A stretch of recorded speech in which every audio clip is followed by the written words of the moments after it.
Y en primer lugar, vamos a escuchar a la doctora Diana Romanini. Ella es bioquímica y doctora en ciencias biológicas, las dos carreras, el grado y posgrado, egresado de la Universidad Nacional de Rosario. Es profesora titular del área Procesos Biotecnológicos del Departamento de Tecnología de la Facultad de Ciencias Bioquímicas y Farmacéuticas de la Universidad Nacional de Rosario. Es investigadora principal del CONICET y vicedirectora del Instituto de Procesos Biotecnológicos y Químicos de Rosario, conocido como IPROVIC, siendo ella cofundadora de este instituto creado en el 2014. En lo que hace a su producción científica, reúne más de 40 trabajos publicados en revistas internacionales indexadas. Cuenta con un índice H18 y más de 1000 citas de sus trabajos. En lo que hace a formación de recursos humanos, ha formado a 6 doctores, 15 tesinistas y continúa la formación de recursos en este momento. Ella es cofundadora and CSO de Micorium Biotech, por el cual nos viene a hablar en esta tarde. Así, su charla se denomina Convertir ciencia en tecnología y hongos en biomateriales. Bueno, querida Diana, un gusto tenerte con nosotros, así que te Gusto paso mío. el micrófono para escucharte. Seguramente a todos nos va a entusiasmar lo que venís a contarnos. Bueno, muchas gracias Laura, muchas gracias Sebastián por la invitación. Eh, Me encanta la temática un poco disruptiva de mostrar otro mundo, ¿no? Uno está muy acostumbrado al mundo científico y a contar. Y, y bueno, este, cuando hablamos de la charla y te pasé el título, lo que me di cuenta después que iba a ser muy autorreferencial y bueno, espero que no sea un aburrimiento para la gente escuchar muchas cosas de mi vida, pero bueno, imposible disociar todo lo que me pasaron todos estos años con, con el tema de hoy, ¿no? Con lo que uno se fue convirtiendo. Creo que las biografías son un ejemplo siempre, ¿no? Para tomar lo bueno y lo que también ha pasado y los inconvenientes. Así que seguramente nos va a encantar, Diana. Adelante. Bueno, voy a compartir la pantalla. Un poco la idea es convertir la ciencia en tecnología y los hongos en biomateriales. Esa es un poco la temática de todo lo que me pasó todos estos años. Bueno, soy Diana Romanini. En general yo me presento o me presentan así, tal cual me presenta Laura, bioquímica, doctora en ciencias biológicas, profesora titular de procesos biotecnológicos, exdirectora de la carrera de biotecnología. Bien, tuve un camino que arrancó en la fisicoquímica y terminó en los procesos. Y bueno, y hoy soy investigadora principal de CONICET y vicedirectora ya saliente del IPROVIC, del cual es una de las cosas que más me gusta haber sido cofundadora de este instituto.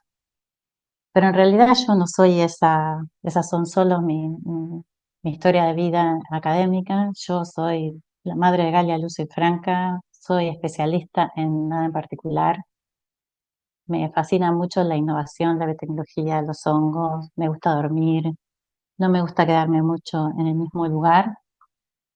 Hablando del lugar como haciendo siempre lo mismo, me aburro mucho si no tengo un desafío nuevo o si no tengo un problema para resolver. Y toda mi trayectoria estuvo como asignada por las ganas y mucho por la suerte, sobre todo por la suerte. Bien, arrancamos como convertir la ciencia en tecnología, o al menos como yo lo interpreté. Cuando yo me recibí de bioquímica, tenía que elegir entre la clínica y la investigación. Yo ya era docente. eh, Al poco tiempo de recibirme ya tenía 2 hijos y, y bueno, no tenía muchas ganas de hacer clínica porque lo poco que hice era rutina, rutina, rutina y para mí eso era espantoso. Más allá de que la carrera me encantó. Y bueno, empecé a hacer un doctorado y bueno, tuve que buscar mucho el título de la tesis de doctorado porque para mí es como de una vida pasada, ¿no? Si ustedes leen el título del doctorado, para mí era terrible que me pregunten, ¿y vos qué estudias? ¿En qué haces la tesis? Bueno, explicar a la gente que era la termodinámica, la espectroscopía, la anfotericina, la sonda óptica. O sea, yo empecé en la tesis mm, más básica que uno se le puede imaginar, ¿no? En un grupo que era muy lindo, eh, con mucho acompañamiento y con mucha libertad. Y bueno, cuando me doctoré, aprendí mucho durante la tesis, pero no era exactamente a lo que yo me quería seguir dedicando. Y empecé a buscar otros caminos. Y empecé un poco a estudiar purificación de proteínas y usábamos una técnica muy novedosa. El grupo trabajaba con sistemas bifásicos acuosos y a mí nunca me entusiasmó porque tenía mucha base termodinámica y mucha teoría y, y me resultaba como que ya había sido suficiente de termodinámica. Y bueno, empecé a experimentar con este sistema que era muy novedoso. Usábamos unos polímeros cargados y lo que hacíamos es con esos polímeros cargados, jugando un poco con las condiciones, secuestrar alguna proteína de interés, precipitarla y dejar el resto en la solución. Eh, Tuve muchísima suerte porque las dos primeras proteínas con las que empecé a trabajar eran enzimas y fueron las que mejor funcionaron de todas las que probé.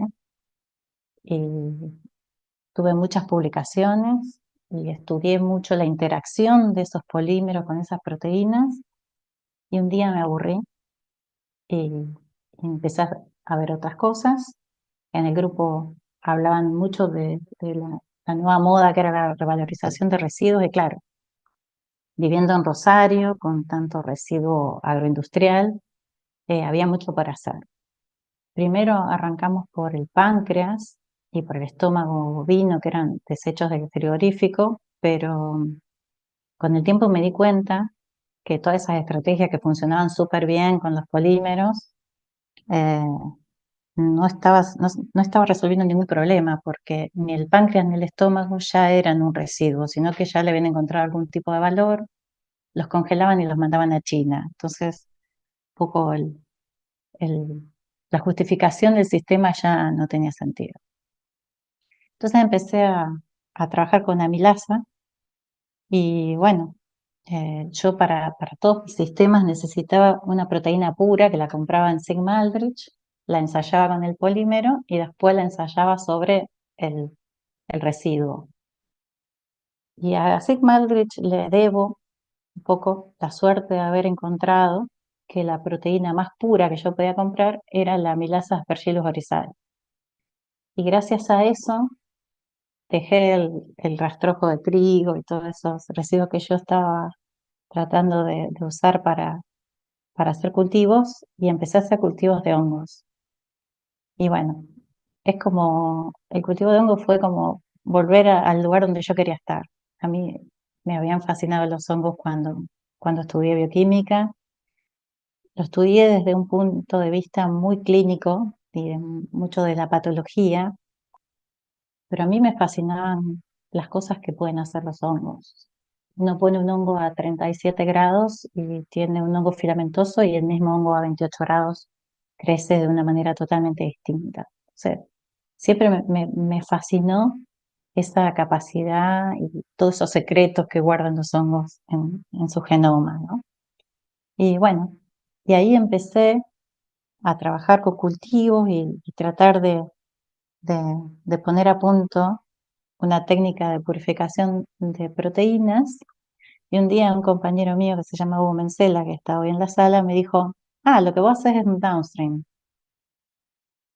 Era una palabra que yo no había escuchado nunca y, y empecé un poco a indagar de qué se trataba el downstream. Y ahí un poco me di cuenta que el downstream es la etapa del proceso biotecnológico donde uno después de haber producido, en general en un fermentador, alguna, algún metabolito de interés, lo que hace es purificarlo.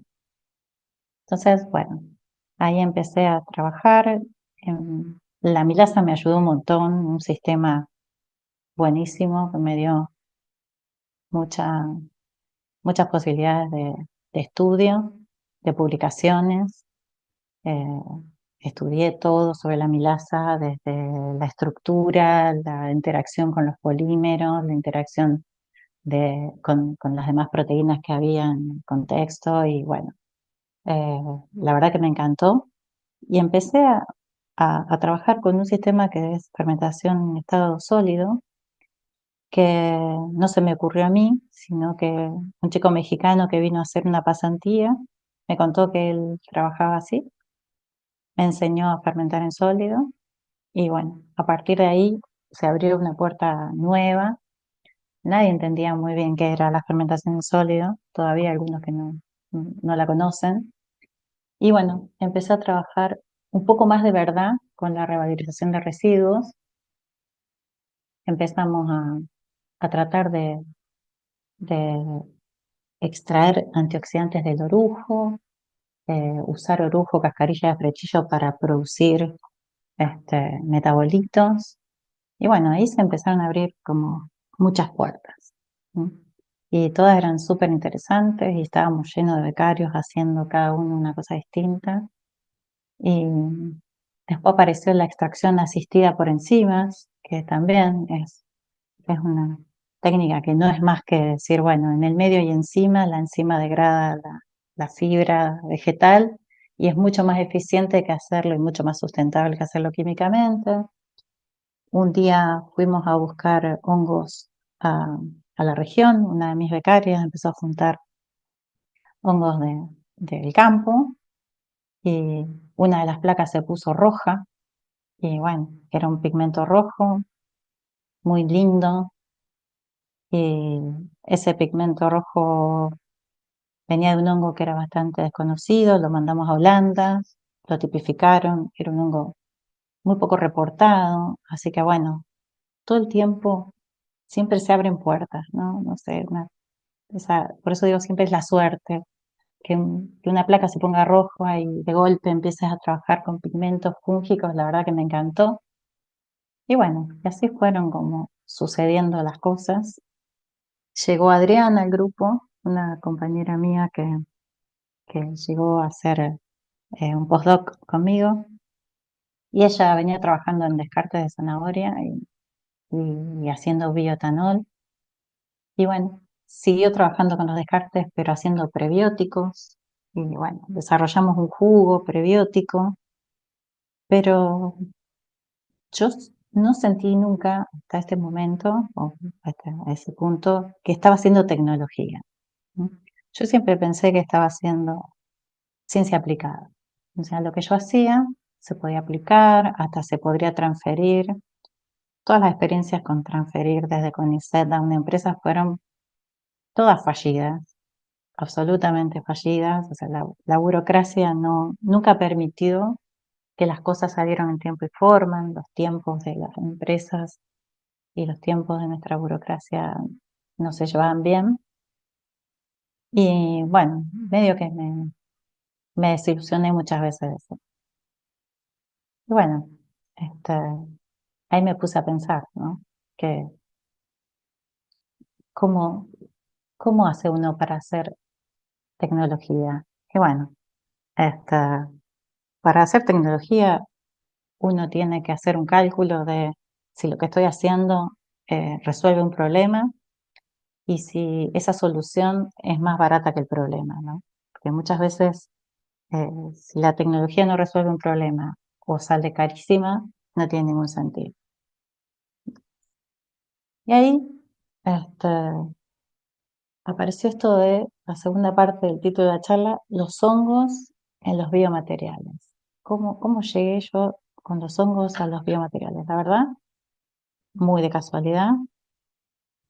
Yo no sé nada de biomateriales, nunca estudié materiales.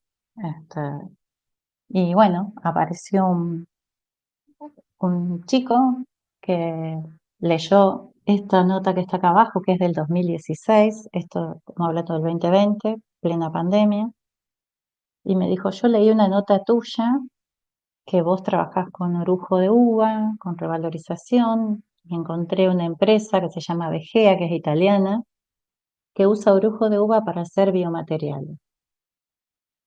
Y me dijo, ¿vos podrías hacer biomateriales con el orujo con el que trabajás? Y la verdad que a mí como que cuando plantean un desafío así, con cosas que uno tiene tan a la mano, bueno, nos pusimos a pensar. En ese momento el grupo éramos 7 mujeres, 3 investigadoras y 4 becarias. Teníamos mucho tiempo porque no podíamos ir al laboratorio. Y bueno, empezamos a buscar, surgió el tema de, dije, pero orujo y hongos mejor. Y empezamos a buscar qué había en patentes de ese tema y encontramos que había biomateriales hechos con hongos que se parecían mucho al cuero. Entonces, bueno, arrancamos con eso. Las becarias siguieron con sus tesis y nosotras empezamos a meternos cada vez un poco más. Y bueno, ¿cómo es esto de hacer un cuero con hongos y con residuos? Nosotros hasta este momento, siempre que trabajamos con la fermentación sólida, el residuo sólido se iba degradando por acción de todas las enzimas que se van generando en el cultivo, pero siempre nos quedaba un residuo que nosotros decíamos que era mucho mejor porque estaba mucho más degradado, entonces era más amigable con el medio ambiente. Pero en este caso, el residuo no era el residuo, era el producto.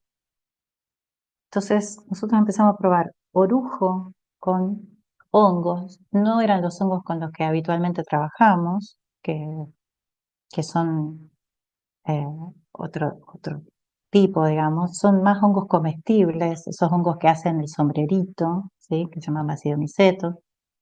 Y bueno, empezamos a generar eh, de ponerle el hongo al orujo en una bandeja con condiciones controladas y con, bueno, algunas cuestiones más técnicas que no quiero entrar. Y en esa bandeja se generó un material que cuando lo sacábamos se parecía muchísimo al cuero.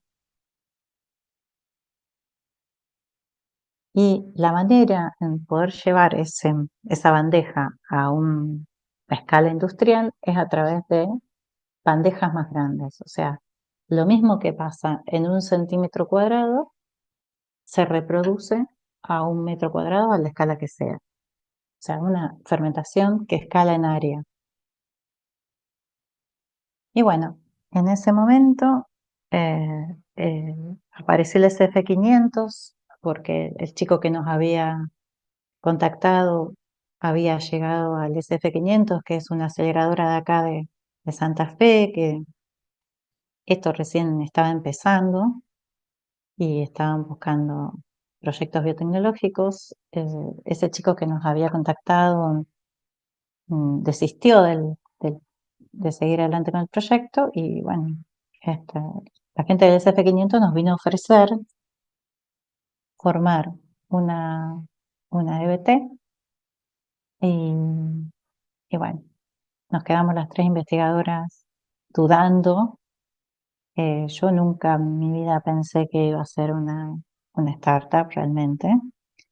Y como no había nada que perder, empezamos a probar. Y bueno, generamos una empresa, una supuesta empresa que se llamaba Imagine en ese momento, eh, que empezaba con I un poco por homenaje a Provic y Mash era por el mushroom, ¿sí? Pero nadie interpretó nunca qué significaba el nombre y todos nos decían Imushin, Imushin y bueno, el nombre empezó a sonar mal y, y bueno, con el tiempo nos fuimos transformando en otra cosa. ¿Mm? Estos eran los primeros cueros. Si ustedes ven, se parece bastante a la vista y al tacto. Y a medida que íbamos probando, nos íbamos copando cada vez más y reentusiasmamos. Los llegamos a coser, este, y que es lo más desafiante de los biomateriales naturales, ¿no? Poder coserlo, que sea durable. Y bueno, hicimos este estuche que se hizo como bastante conocido. Y bueno, la cosa se empezó a poner seria y Imagine ya era una empresa de 3 investigadoras que todavía tenían la cabeza seteada a la investigación y nosotros seguíamos estudiando mucho científicamente todo el proceso. Y bueno, en un momento pensamos, ¿para qué lo vamos a hacer, no? Eh, ¿Cuáles son los desafíos de este material? Y bueno, la verdad que es bastante grande el desafío porque eh, no solamente hay que coserlo, sino que tiene que ser durable.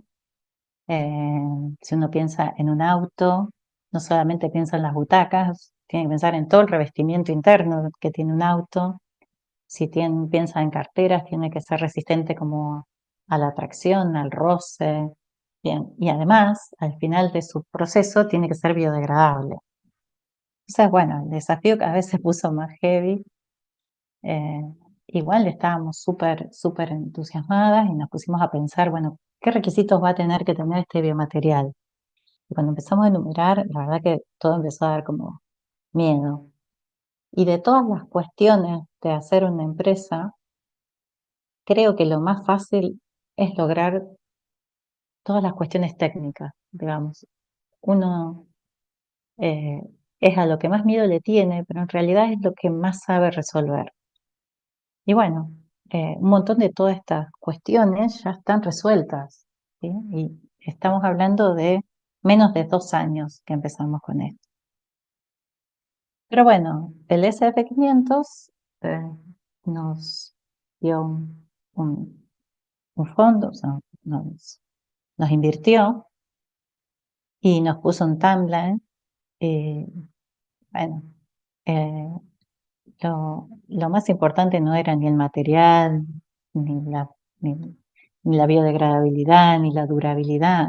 Lo más importante era conseguir un CEO, ¿sí? Alguien que nos guiara en el mundo de los negocios, que la verdad que estábamos muy perdidas, o sea, un lenguaje que no entendíamos para nada y buscábamos un CEO y no lo podíamos encontrar.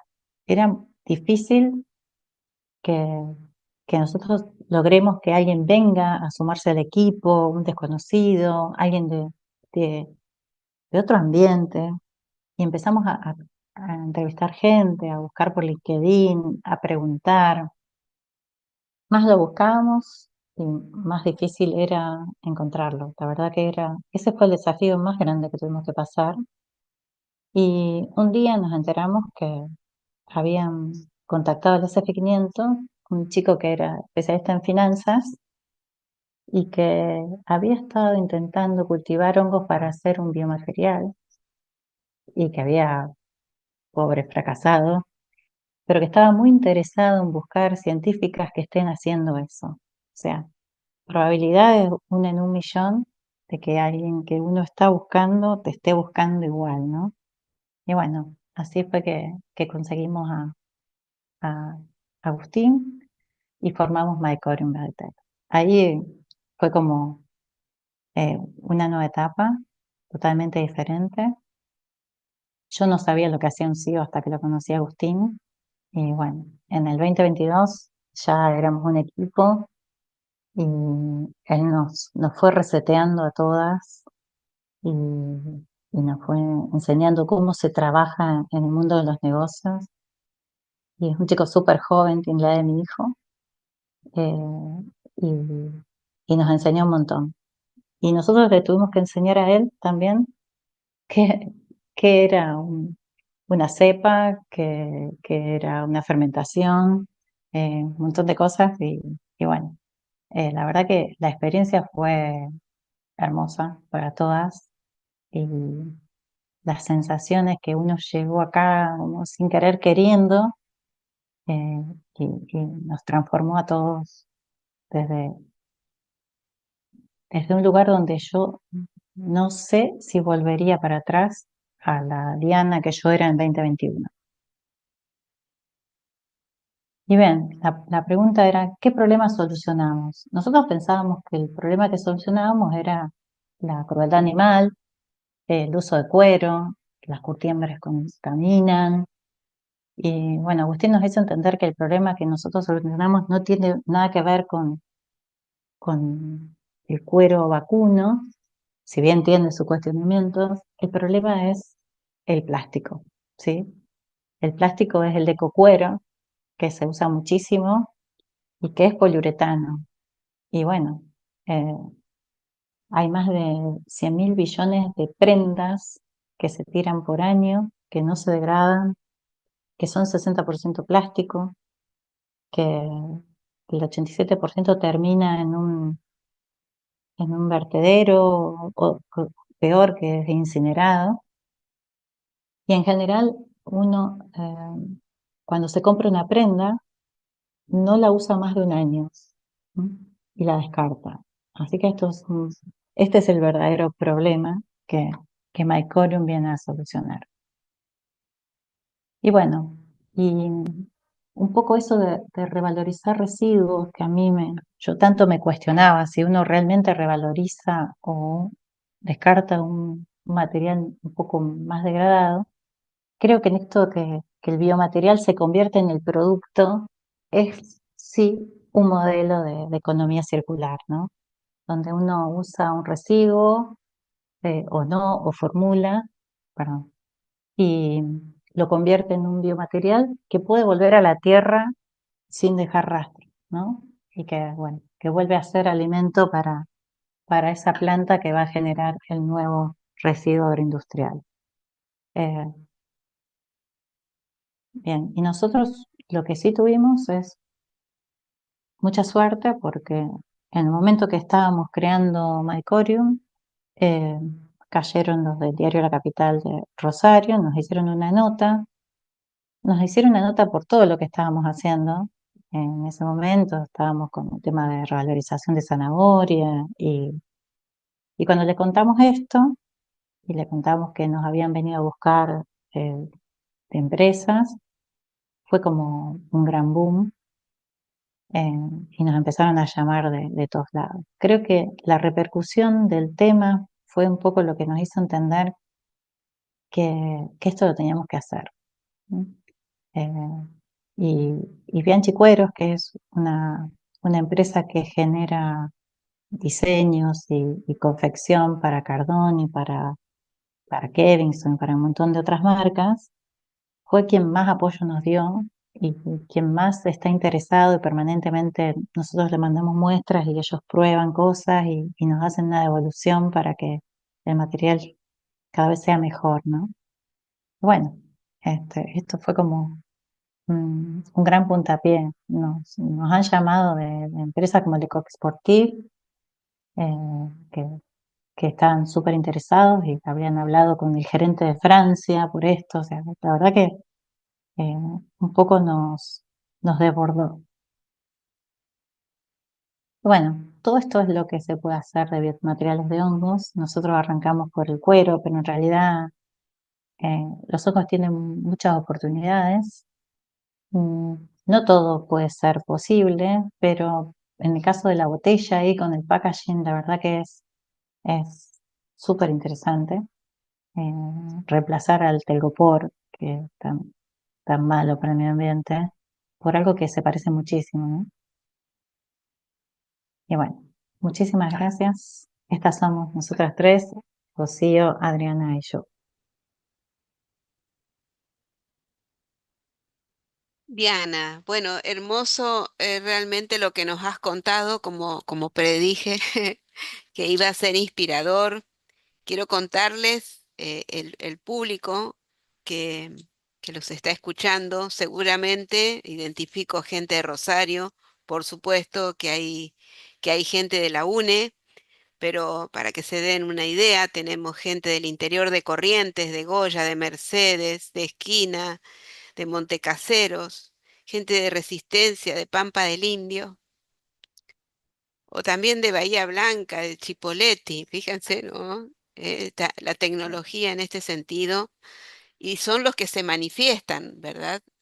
Hice una lectura rápida en el chat, y bueno, a cuántos llegan y los comentarios, ¿no? De agradecimiento. Yo te quiero consultar, Diana. Cuando vos nombrabas esa lista que debía reunir tu material para que sea óptimo. Y dijiste, bueno, y después todo esto lo logramos, logramos llegar a esas condiciones. ¿En qué consistió? ¿En chequear que lo cumplía o ustedes intervinieron de algún modo en el cultivo para lograr eso? Bueno, en realidad nosotros hoy en día tenemos 4 empleados y uno de ellos es un ingeniero en materiales. Y todo lo que vamos innovando en el proceso, él lo va chequeando en el material. Y bueno, él todo el tiempo hace una evolución y hace pruebas y también estamos con un convenio con Intema, que es un instituto de Mar del Plata Ujú. muy prestigioso, con la doctora Vera Álvarez, que, que también nos ha brindado asesoría al respecto. Pero sí, eh, nosotros nos tuvimos que ampliar como equipo porque había cuestiones que desconocíamos. Claro, me refiero si tuvieron que intervenir en el desarrollo del hongo para lograr características que ustedes querían. Por ahí leí la resistencia o no sé cómo era claro, cuando hay que punzarlo, obviamente todo lo que se le hace a un cuero para lograr después el objeto que uno quiere. Ustedes han tenido que intervenir, no sé, se me ocurre el olor, si tiene olor, por mencionar si el color es manejable, no sé, pregunto como público. Sí, el proceso fue largo. Primero de probar distintas cepas de hongos, después el proceso de fermentación. Primero lo hacíamos de una manera, lo fuimos cambiando. El tiempo de cultivo, el post-tratamiento, que es súper importante, ¿sí? Porque hay que plastificarlo, tiene que tener un cierto grado de humedad, pero que no te deje la mano impregnada ni grasosa. Entonces, bueno, todo eso fue prueba, prueba, prueba. Lo que uno le pasa cuando trabaja en tecnología es que no se pregunta tanto por qué. Cuando algo te da, no importan las causas moleculares, Claro, listo. A lo mejor se puede mejorar y optimizar, sí, pero mientras uno va como desbloqueando niveles de complejidad, ya habrá tiempo para una optimización. Uno se va conformando sin saber del todo como científico qué es lo que ocurre, ¿no? Pero claro. bueno, Pero bueno, o sea que la estrategia estuvo en elegir el hongo adecuado, no tanto sí, en modificarlo, tal vez genéticamente, para que pueda aportar propiedades que son necesarias para ese biomaterial. nosotros lo estamos modificando. Ah, lo están modificando. Ah, Sí, o sea que continúa la investigación en sí misma dentro de ese material. sí, sí, sí. Nosotros tenemos como una línea que es el proceso y una línea que es eh, la parte genética y la otra que es la formulación del medio cultivo. Ajá. Y como material, permite la tinción o el color que tiene es el que arroja y le va a definir el aspecto del objeto. No, se puede teñir. Mira, yo acá tengo unas muestras. No sé si se van a ver bien. Esta Sí, es el se color ven. natural. Ah, hermoso. Es que, sí, el Mm, hongo es bastante blanquito, entonces queda bastante blanco. Y este está teñido, no se llega a ajá. apreciar, pero tiene el Mm, graneadito clásico del ajá. cuero, esos cuadraditos que Excelente. tiene el cuero. Sí, sí, sí. Excelente. Y sí, sí. Eh, Todavía faltan algunas ajá. características, pero, y además porque si uno quiere tener distintas aplicaciones, bueno, vamos a tener que tener una variedad de cueros con distintas características, ¿no? Claro, claro. Bueno, acá hay por fin puedo escucharla, dice Marcos. Ya la molestaré para hablar sobre fermentación en sustrato sólido. Gracias, profesora. O sea que acá hay gente que te sigue. Excelente tema, cómo tratarlo, biodegradarlo. Bueno, hay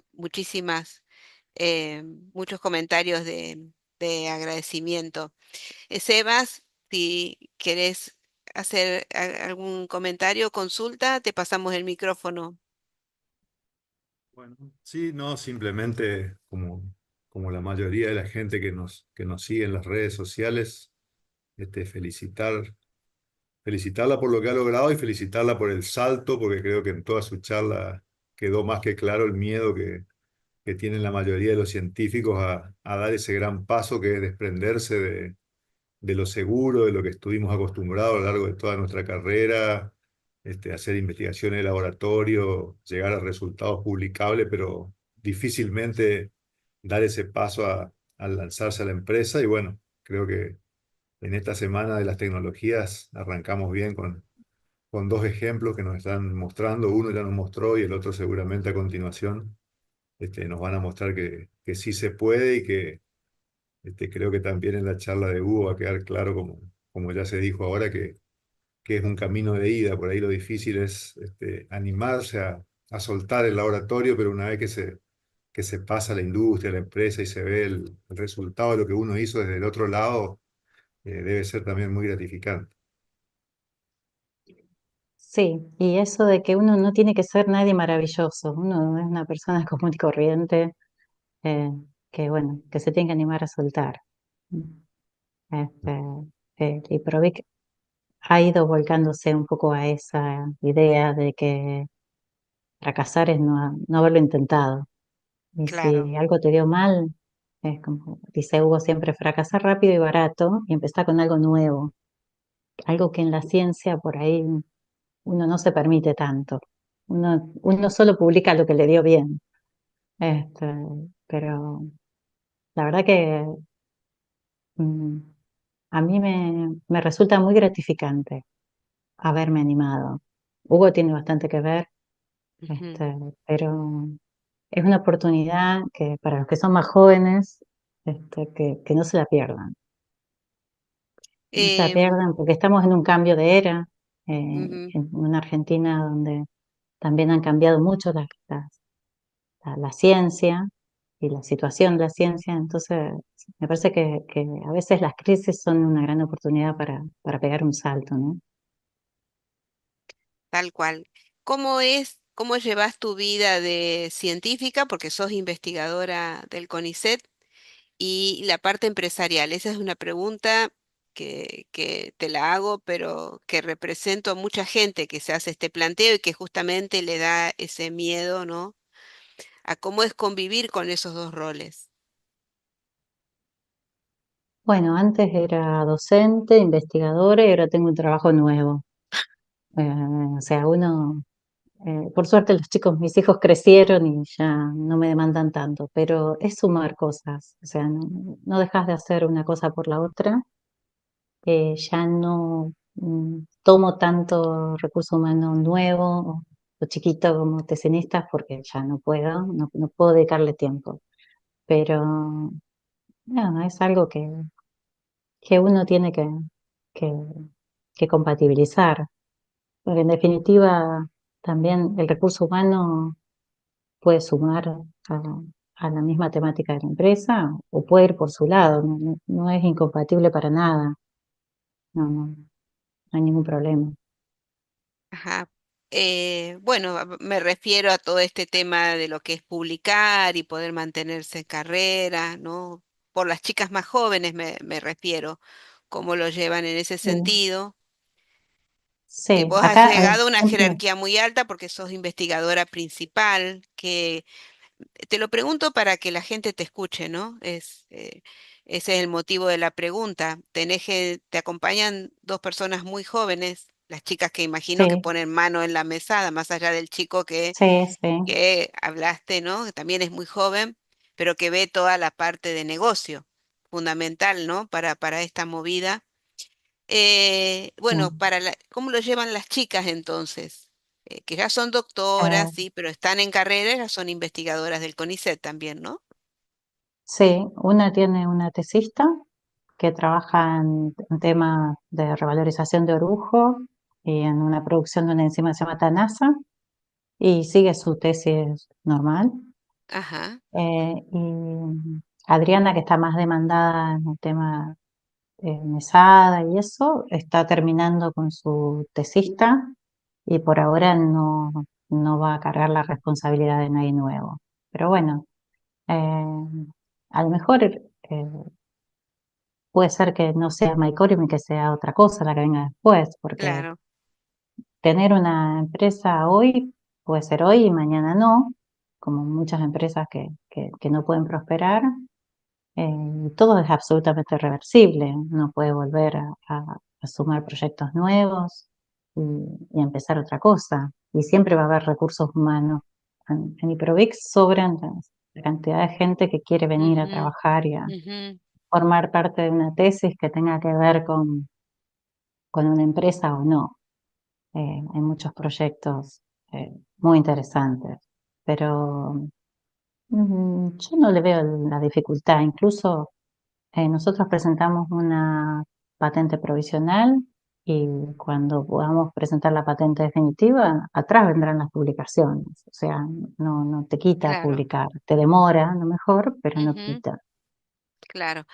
Además es compatible con desarrollar otras líneas en paralelo que sí, por lo que estás contando, uno pueda publicar con ese becario o tesista, ¿no? Un poco para llevar esa tranquilidad también al público, que no son dos formas antagónicas, pueden convivir el Por científico supuesto. tradicional con el científico innovador que no solo transfiere, porque en tu caso no es que vos transferiste tu desarrollo para que vos misma lo estás, vos y tu equipo, ustedes mismos lo están desarrollando, ¿no? Por eso es un hermoso ejemplo para que los escuchen. Y también una reflexión donde no es fácil recorriendo universidades tener este desarrollo tecnológico que ustedes tienen. Tiene que ver con la confianza que el instituto ha logrado, ¿verdad?, frente al público, porque por lo que me decís, está bien que ustedes tienen la carrera de licenciado en biotecnología, es natural que pueda haber esta intención por el desarrollo, pero bueno, se darán cuenta, no es fácil tener un público dentro de la universidad que se juegue por el desarrollo tecnológico. En cambio, ustedes lo consiguen y ya conversando días atrás me decían, nos sobran recursos humanos que quieren. Tiene que ver con la confianza que han logrado, ¿verdad? Sí, y creo que las nuevas generaciones tienen mucho más interés. Acá en Rosario hay un hub Ajá. biotecnológico impresionante. Muchos chicos están optando directamente por ir a trabajar en una empresa más que trabajar en el mundo científico. Creo que la mayoría prefiere trabajar en una empresa. Hay mucho postdoc que en vez de quedarse en el sistema científico está buscando arrancar en startups. Bueno, Hugo les va a contar un poco quizás sobre Ujú. eso. Ajá. Pero sí, hay como una inercia que los lleva para ese lado. Nosotros contribuimos bastante porque estando en la universidad y teniendo contacto directo con los chicos, y ellos atraviesan todo el IPROVIC para llegar al aula de quinto año, entonces como que eh, se ve de cerca cómo se trabaja. Y la verdad que esto es muy distinto a trabajar en la ciencia. Claro. Es la mesada, Ujú. eh, las tesis fluyen entre medio de los desarrollos, digamos. Así que Claro. no hay ningún impedimento. Es más, creo, más trabajo para el director en todo caso. Ujú. Sí, es cierto. Bueno, Sebas, ¿alguna, alguna consulta que tengas para hacer? No, no, ya, si querés, vamos, bueno, recordarle a la gente, tal vez alguno no se registró para solicitar el reconocimiento de que participó de esta charla, ¿sí? Siempre les recordamos que cada día tenemos dos charlas, entonces los que quieran quedarse a las dos y tener certificados por separados de la primera y de la segunda charla, tienen que repetir el certificado de asistencia para que después les lleguen las certificaciones correspondientes para la primera y para la segunda charla de cada día. Este, y bueno, Sí, por muy bien el suerte, recordatorio, sí. Y que sí, también ya están los certificados disponibles para ese público que nos viene siguiendo desde la primera semana. Tienen disponibles primero y segundo semana ya en el sitio. Bueno, Diana, muchísimas gracias.